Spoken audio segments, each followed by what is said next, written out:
Hey guys, a bit of a different view today. We are doing a tour of the budget binder. I have you sitting right here, as you can probably see, and on a wide angle because I don't have a lot of space to work with. This is a massive desk, and yet somehow I don't have a lot of space to work with. So we're going to go ahead and flip through. So this is just an arc binder from Staples. And what I've done is I've just printed off some of the Budget Mom's workbook. I got the digital download off her website. I think I paid 25 Canadian, something like that. And then I just have like some debt-free flow charts and other things that I've gotten from various other places in the internet. So let's just start off, shall we? So the first page here is we have our debt-free tracker. Let's just move some stuff around here. Okay, there we go. So this is our debt-free tracker. So total amount of debt to be paid off in 2025, or the goal is by April of next year, but it's $25,406. And of course, we just get to check it off as we go along. The other stuff in here, I don't know how much of this we're actually going to use, but we have our debt-free Christmas. The goal is to save $1,200. Each box is worth $12, and so every time we save $12, we get to fill in a box all the way up until Christmas. I want to make savings fun this year because I'm not a natural saver. So if I can gamify it and make it fun, it'll be easier to save. This is the Starter Emergency Fund. Each block is worth $10. So every time we save $10, we'll color it in. The goal is to have $1,000. Pay off the consumer proposal. We owe $8,000 left, and each square is $80. It'll be cool to see these fill up as the year goes on. Car loan. We have $17,407 left. Each square is $175. The vehicle maintenance fund, because as you guys may or may not know, we have a bit of work to do on the vehicle. I think our brakes are going to need to be done soon. We're probably going to need a new set of tires next year. Our sunroof needs to be repaired. The driver's side heated seat needs to be repaired. And I think the tie rods and shocks and something else on the passenger side needs to be done. So the goal is $1,000 outside of our regular oil changes so that we can start getting some of that work done.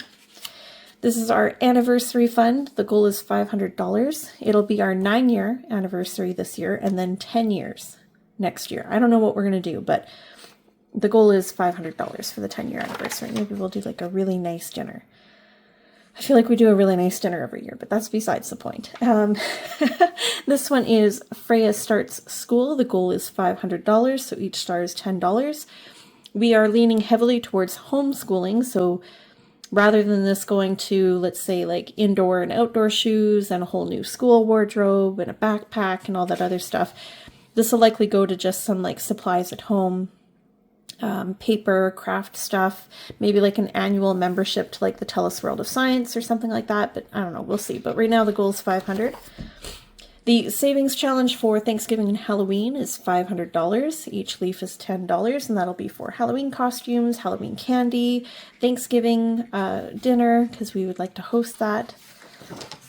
No spend. This is actually, I'm doing the no spend in my regular daily planner. So this is my everyday planner.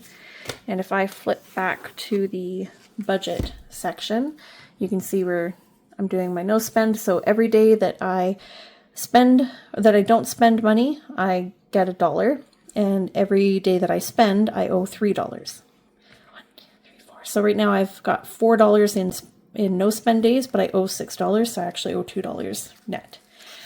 I have other stuff in here, but most of the budgeting stuff is going to get used in the big binder, and I might eventually send this over there as well, but for now, that's what's in here. And then we get into the Budget Mom workbook. So she takes you through finding your why. Why do you want to get out of debt? Why do you want to get on track with your finances? Then we have some goals that we've written down. So I wrote down a very epic Christmas, $2,000. Now you'll notice that our Christmas savings tracker was only $1,200, but the ideal goal would be $2,000. This is all short term, like within this year. Save a basic emergency fund of $1,000. Pay off the consumer proposal of $8,000. Pay off the car loan of about $17,000. save for Freya going back to school of $500, pay off our cell phones and our watches for $5,000, and pay off the iPad that we financed for $750. Over the next 5 years, we'd like to save a 6-month emergency fund, which would be roughly $36,000, and save for a down payment on a house, which would be $30,000. If we stay in the city, this is going to have to double because we would need at least twice that to stay in the city. Buy land and build a family compound, estimated cost $300,000. This would be just for the land. This would not be housing or anything like that. I apologize. You can hear our cat in the background. Coming through here, I did this before we did the ripping apart the budget video where we saved like $900 a month.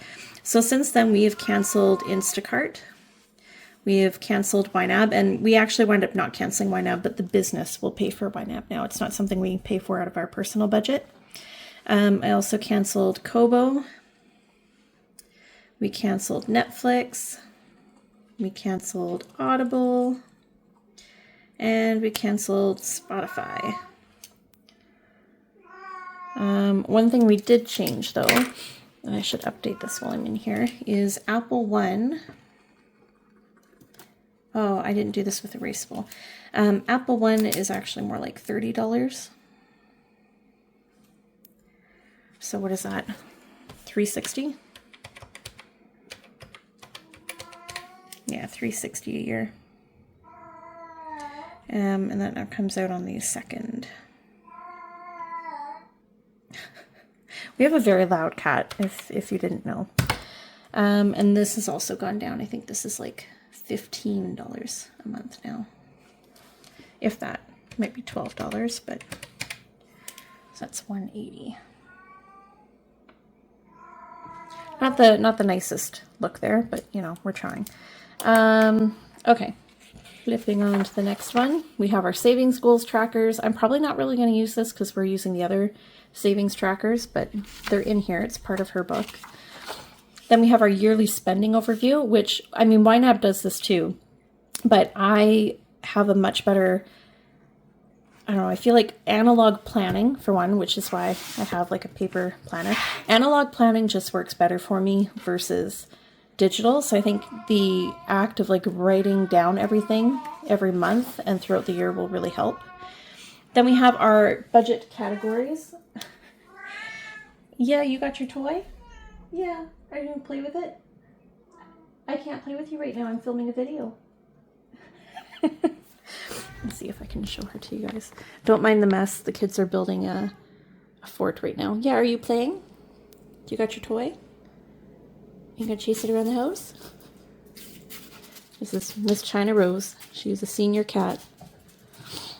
She's a cutie. Okay, back to the video. Whoa, whoa. Okay. Bear with me. Okay, so then we have our budget category organizer, and I've made this relatively simple. There's only 12 categories, really. So we have bills, which would be rent, utilities, phones, internet. We've got subscriptions, which most of these have been canceled. We have groceries, so food, toilet paper, paper towel, gas, which is self-explanatory, it's gas. Eating out, so fast food, coffee, dining out. Spending, which would be Cody and I's personal spending money, date night, entertainment, anything kind of miscellaneous in there. Vehicle, which would be maintenance, oil changes, car washes, detailing, that kind of stuff. China, which would of course be our cat, so food, litter, toys, vet costs, etc. Health, which would go towards medications, health supplies, gym memberships, glasses, massage, chiro, anything health and fitness related. Miscellaneous would be unplanned, unexpected expenses, or one-off charges. Travel, so vacations, business trips, holidays, etc. And then the kids, now that we're completely separating their the child tax benefit as well as their expenses, they get their own category. So spending money for Freya and Gunnar, daycare costs, clothing. This would also be like diapers and wipes, stuff like that. All right, going into the first month, excuse me, I just go through and I write down when our paydays are or when our income dates are, when we're getting money coming in. And then, of course, all of our expenses are in red. And then any important events like birthdays and stuff are highlighted in pink. Again, a lot of these are now not on here because we've canceled a lot of things, but that's what it looked like at the start of February. Then we have our paycheck budget breakdown, which you guys will get to see, I guess, later on this week. So it's Tuesday today, and we will do our budget with this video on Thursday. So we'll do it in YNAB first, and then probably also a paper copy.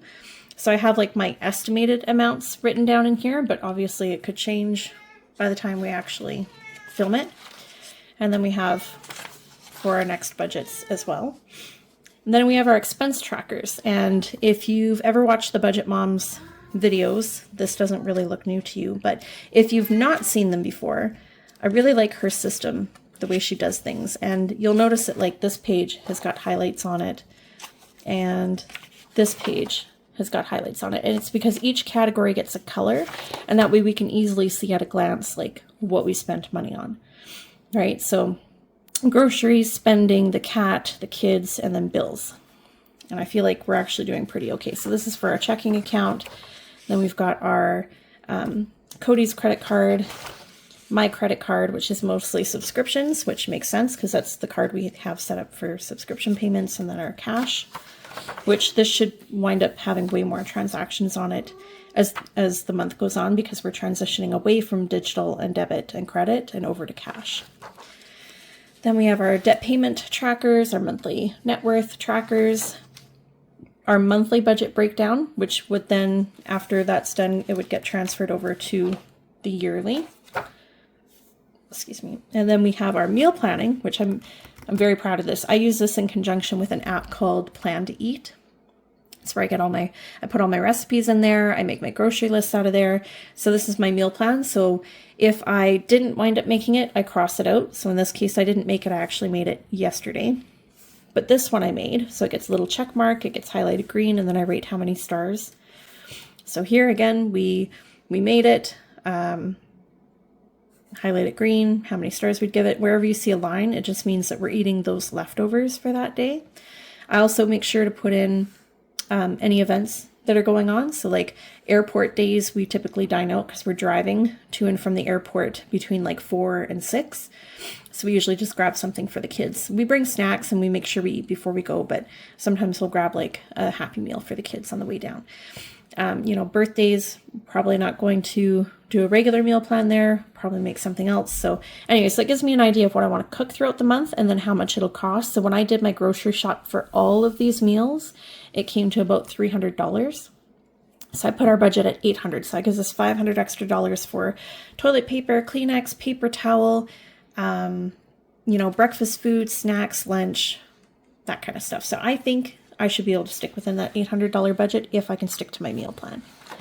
And then that's it. And then it just kind of repeats every month. So for February, I started setting that up. We have a few annual subscriptions due, like our Google Play, Amazon Prime, and Costco. And then also taxes have to be filed. And then we just have all our same pages. So meal planning, paycheck, budgeting, so on and so forth. So that is our budget binder for 2025. And I'll share with you, I'm starting to do little savings challenges. So these are on the Etsy store.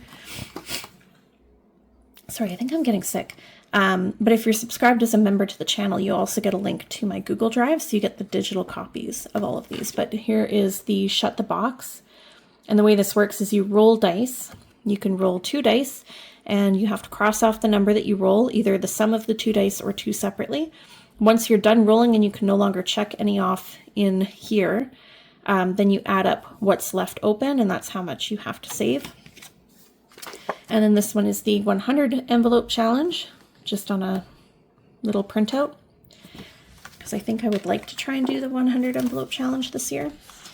And so yeah, I think we're going to try and do more savings challenges just to make saving fun. Like I had these ones that I did for Christmas. This one is every ornament is $50, the goal being 1,000. So every time we save 50, we could check it off. This one is the Deck the Dollars. Total amount is $560 saved. Each ornament has an amount on it, and same thing, when you save it, you check it off. I'd like to do more like games, like savings games. Most of these are just trackers. Like this one's clothing. So same thing, you assign a value to each t-shirt icon, and then every time you save it, you check it off. We've got like the buffer one. And again, these are all available in the Google Drive if you're a member for the channel. And if not, you can just head over to the Etsy store.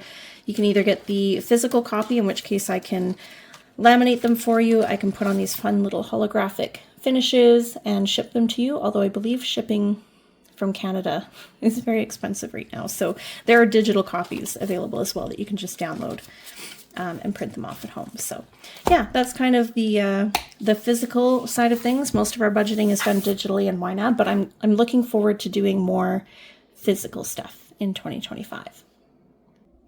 So yeah, that is it for today's video. Oh God, I should have put on makeup for this video. I feel like I never put on makeup for any of our videos, but I'm like, the camera is small enough that I'm not too worried about it. On the plus side, look, my hair is getting long enough that I can put it in a ponytail now. If you guys have been here for a really long time, you know I shaved my head for many, many years, and I'm just starting to grow it out. And little Miss China is waiting patiently for me to stop filming so that I can cuddle her again. Isn't that right? Yeah.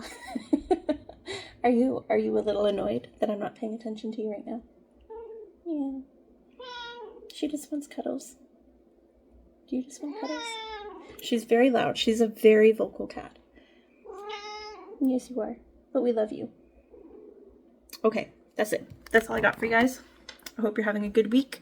And Cody and I will chat with you in a couple days when we do our weekly budget with this video.